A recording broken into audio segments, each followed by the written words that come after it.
This is Open to Hope Radio, featuring Dr. Gloria Horsley and her daughter, Dr. Heidi Horsley, coming to you on behalf of the Open to Hope Foundation, dedicated to those who are looking for hope after loss. Now, here's Dr. Gloria. Welcome to Grief Relief. I'm your host, Dr. Gloria Horsley, with my co-host and daughter, Dr. Heidi Horsley. Hi, Heidi. Hi, Mom. Well, we've got a topic today that I think is really going to be important to a lot of our audience, and I know that you've had some experience with this also, with miscarriage. So why don't you introduce our guest today, and let's get right on to our topic. Okay, great. Like you said, our topic today is miscarriage, and and finding hope after miscarriage. And I'm really glad we are having this show because, as you know, Mom, it's a very minimized and unacknowledged loss. And here today to talk with us is our guest, Cornelia Cannon Holden. Cornelia Cannon Holden is a social entrepreneur and an educator. Through her company, Mindful Warrior, she is dedicated to helping her clients reach their performance potential. In 2013, Cornelia was 18 weeks pregnant when she learned that her pregnancy was no longer viable. As a body-centered psychotherapist, she shares with others her path to recovery. Welcome to the show, Cornelia. Thank you so much, Heidi. I went in at 18 weeks pregnant. I hadn't shared that I was pregnant with many people. I was able to sort of hide it a little bit. I'm in a very public role in my life, and I wanted to be sure that I'd gotten through the first trimester for obvious reasons, but also because I'm over 40, and I wanted to go in and just hear the heartbeat, and then I was headed on vacation to see family and was looking forward to celebrating. So it was a profound shock. And you were in the second trimester, right? Correct. Something about being in the first trimester and saying, "Okay, I've gotten through it now. I'm kind of almost at the home stretch. I'm kind of in the middle of the marathon, but I'm in a good place." Exactly. And I very much thought I was there. It was showing. I was having I had all the signs and symptoms of pregnancy. I was exhausted. And for most moms, there's a lot of planning and a lot of caretaking that goes into getting pregnant and then sustaining pregnancy, and I work, and so, I don't know. There was so much shock going in, thinking you're going to hear a heartbeat at 18 weeks and then not hearing it, and then having a DNC, a few hours later, I went straight from my OB's office to the hospital. And that just because I was headed on a flight a couple days later, and he just was concerned that maybe I would miscarry in a place where it couldn't be taken care of so easily. I learned the news. I had the ultrasound, and I'm somebody who's open to very minimal technology and live sort of fairly simply in that way as best I can, and I was really sort of doing this dance with my OB who wanted to do sort of the traditional care versus what I was hoping for in the care, and we'd done this really nice dance, and then all of a sudden, the ultrasound reveals that there's no heartbeat, and I haven't had a chance to talk with my OB, but I'm assuming he might have been somewhat surprised that I immediately went into, what do we need to do? And I think that was partly the shock speaking. But I definitely knew that if there was no heartbeat, we needed to make a choice. And I knew I was going to grieve, but I didn't want to prolong. And I guess I wanted there to be clarity about, I knew I was in it. I knew I was in something, and I've been in some tough situations before. So at any rate, I said, let's go to the hospital now. If you can do a DNC later tonight, that would be great. I got there. I sort of took care of logistics, called my mom, explained what was going on, called one other friend who's a physician as well as one of my best friends, and also somebody who's had a miscarriage. Then I was able to sort of touch in with where I was spiritually and emotionally, and I think it was sort of all of a sudden was this like waterfall of emotions, and I turned to my husband and I said, God, this isn't just us, this is a loss of a child. Like, we need a chaplain. I think it was very comfortable for me to know in that moment, this is a moment for honoring the loss of a life, for honoring my own grief, our grief collectively, and also just wanting to pray this being, that died at some point when I didn't know it had died, but, that was the first I knew, and so I wanted to honor that with ritual and prayer. I think this was the first time in my life when I was ever in the midst of the medical establishment as a spiritual woman in crisis.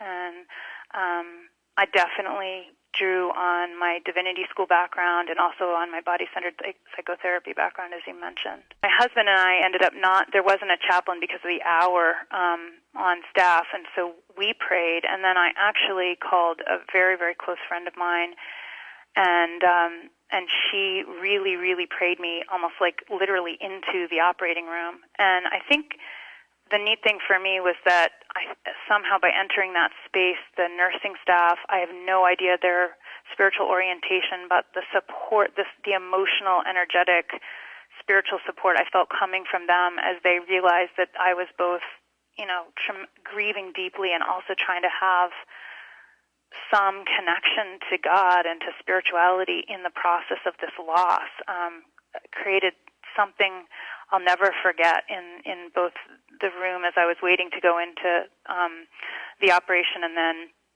I even held the hands of the the nurse, and I just held their hands. I said, I just need to pray one last time that the hands of my OB who was performing the surgery would take care. And my friend prayed also a really interesting prayer I want to offer that I would have never thought of. My friend, the chaplain, prayed that I would come out of the surgery even more whole than going in.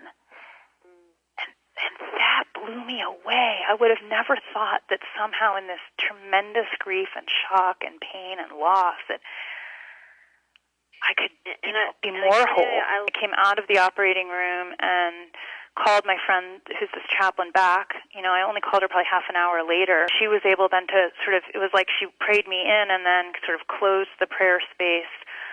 And in that moment, this may sound strange to people, but I guess I just want to offer and to testify that in the moment of her prayer, I felt this warm, peaceful energy enter my body, and I'm a little bit scared to share this, but I feel strongly that I need to, which is that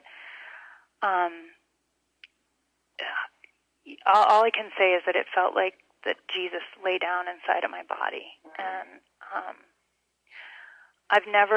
I'll tell you what, I came out of the operating room in pain, and the energy that lay down inside of me, it was like they sent me home with morphine. They sent me home with all these pain meds. I never took any pain meds. The minute that energy entered my body, it was like all this pain was lifted. There was something, it was like a miracle. Oh, I had such extreme bad times after that.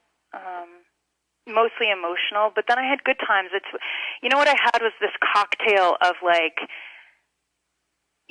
incredible spiritual presence coupled with incredible sadness and grief and loss. And I flew to California because we were going on vacation, and then it was like I was hit with all this grief.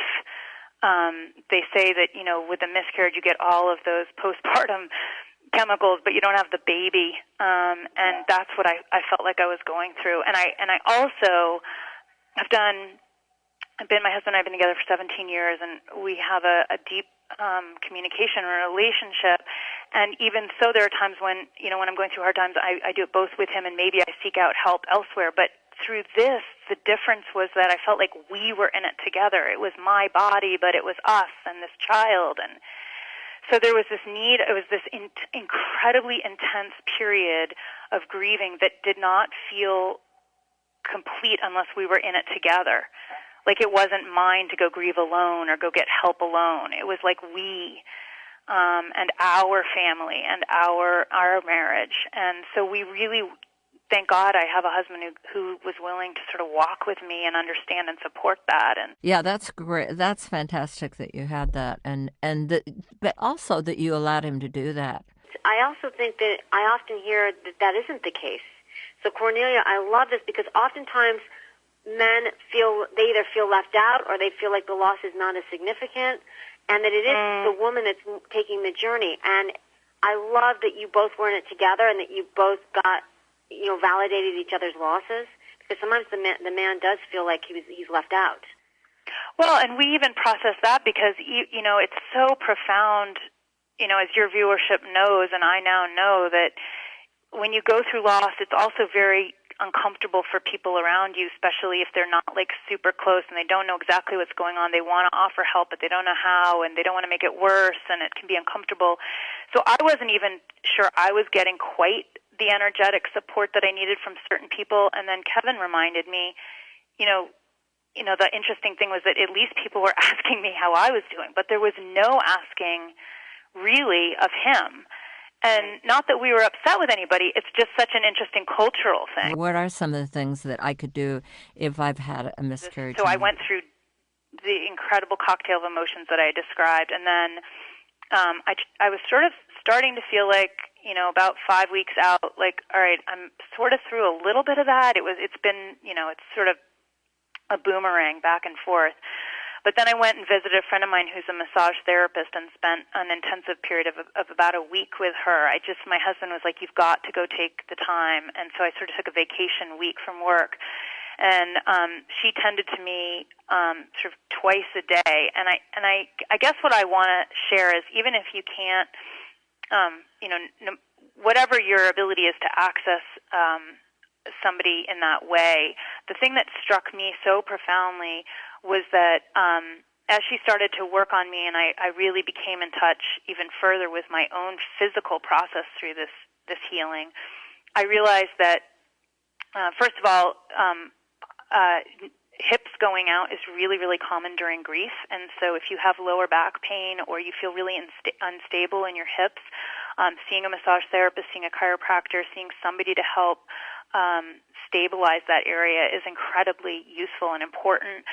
All those muscles have been stretched, the tendons, the ligaments, and are now coming back together. But the thing that occurred to me is that after this is my second pregnancy, after I gave birth the first time, there's a way in which the body, at least in my case, like knew the procedure to come back. But I realized that going through a DNC, 1 minute my body thinks it's fully fine and pregnant, and the next minute, all of a sudden, like it's been artificially shifted. And I think my whole system went into shock and didn't even know how to come back, contract back. There's no baby, breastfeeding. It was just a really confused time. And so I watched as I could slow down during that week, that she stabilized my hips and then stabilized my sacrum and tailbone and pubic bone, really got that foundation restabilized.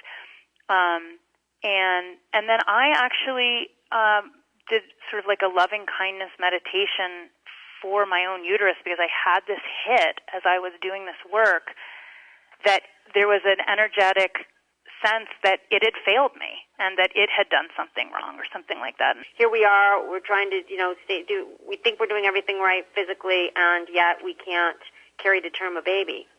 And I guess my feeling is like I just sat with that and sat with guilt and blame, but there was sort of this meta thing where it was like there was the me and then there's my uterus, and there was this sense of like I just laid my hands on my womb and just thought, look, there's no blame here. I'm not going to go into blame with myself. I think that's a great idea. I like that, putting your hands on your womb and doing loving kindness every day. I think that would be a very healing thing to do. And then what happened, right, as I did that, is I started to have the normal contractions you would have when you give birth. Wow. It was like I gave my uterus the permission to do the thing that it would have done if it had given birth, 12 weeks later. Right, because they do have to have those contractions after and heal. And of course. Yeah, that relaxing and healing. I think being in touch with your body like that is an amazing thing. So, well, one of the things that I've been very impressed with you is that you are, a public person. You're involved with your Mindful Warrior program. You work with the U.S. Hockey team, the Olympic, right? And you're doing all these... Yes, I worked for them for 4 years. And you're doing all these programs for women, and yet you're willing to come out and be public about something very personal. And I am very appreciative of that. But what is very interesting about it is the fact that you say that people need to know our personal stories so they can know who we are, so they can be with us, help us, and to be part of it. I think that's really important, and I congratulate you for your courage to come forward and to help people. I appreciate that very much, Cornelia. Well, thank you so much for being on the show today and telling your story. Thank you for having me, Gloria and Heidi. I appreciate it. And thanks for listening to the show today, and God bless.